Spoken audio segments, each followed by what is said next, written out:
Magandang umaga at live mula sa Pag-asa Weather Forecasting Center.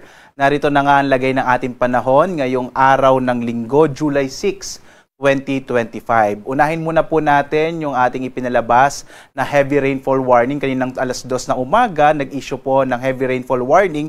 Partikular na dito sa may bahagi, naka-yellow warning po tayo sa Zambales at ilang bahagi nga ng Bataan. Kapag naka-yellow warning, ang ibig sabihin po nito, posible ang mga pagbaha, dulot ng malalakas sa mga pag-ulan, lalong-lalo na sa mga mababang lugar. Samantalang ilang bahagi naman ng Ilocos Region ay naglabas na rin po ng final na heavy rainfall warning. Ibig sabihin, inaasahan na lang natin ang mahinang sa tamang mga pag-ulan dito sa may Ilocos Region. May mga rainfall information namang inilabas sa may bahagi ng Mindanao sa mga sandali pong ito. Muli po, ini-invite namin kayo na bumisita sa panahon.gov.ph. Dito po, pag kinilik natin itong area na ito, makikita natin yung latest na mga warnings na ipinalalabas ng ating iba't ibang mga Regional Services Division, gaya nga na ipinalabas kaninang alas 2 ng umaga at magtatagal po hanggang alas 5 ng umaga. So sa mga sandaling ito, nagbibigay na po tayo ng bagong update nga, particular na dito sa mga heavy rainfall warning, thunderstorm information, pati mga flood advisories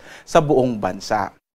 Muli po, invite namin kayo sa panahon.gov.ph para makita nyo po yung mga latest information na inilabas, particular na ating mga Regional Services Division.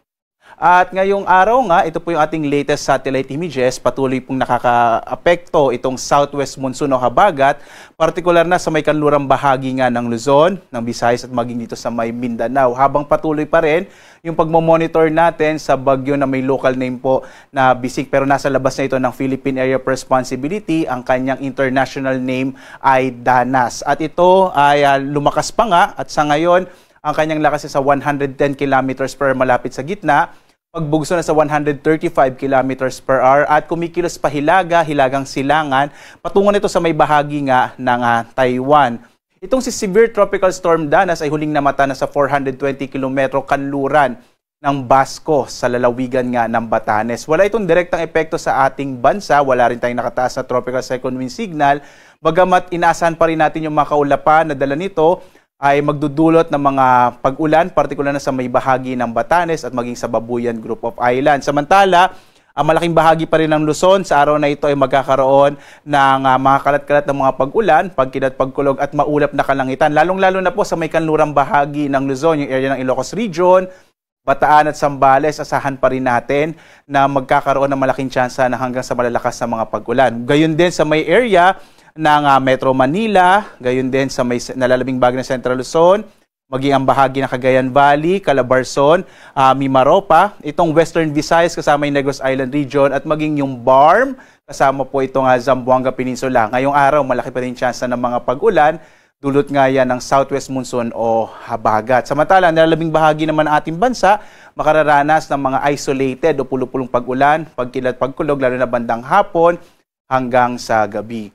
Narito nga po yung latest track ng bagyong si bising na may international name na Danas, si Severe Tropical Storm Danas. Makikita po ninyo patungo ito sa may bahagi ng Taiwan at hindi pa rin inaalis yung posibilidad na ito ay muling pumasok dito sa loob ng Philippine Area of Responsibility. Posible pong mamayang gabi hanggang bukas ng madaling araw pero mabilis na lamang ito. Makikita rin natin na posible pang lumakas si Severe Tropical Storm Danas at maging isang ganap na typhoon, ma-reach niya po yung typhoon category.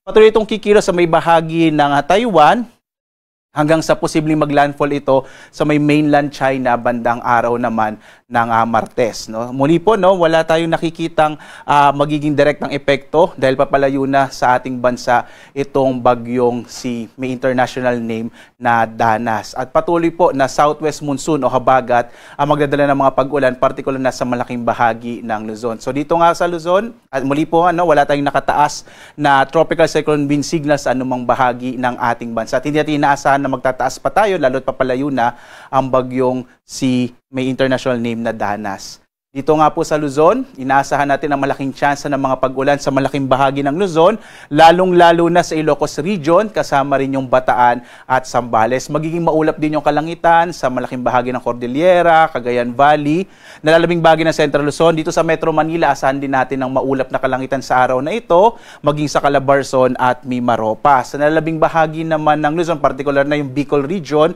inaasahan pa rin natin yung mga isolated o pulupulong pag-ulan, pagkidlat, pagkulog. Mas generally fair weather po sa may bahagi naman ng Bicol Region. Agwat nga ng temperatura sa Lawag, 24 to 28 degrees Celsius.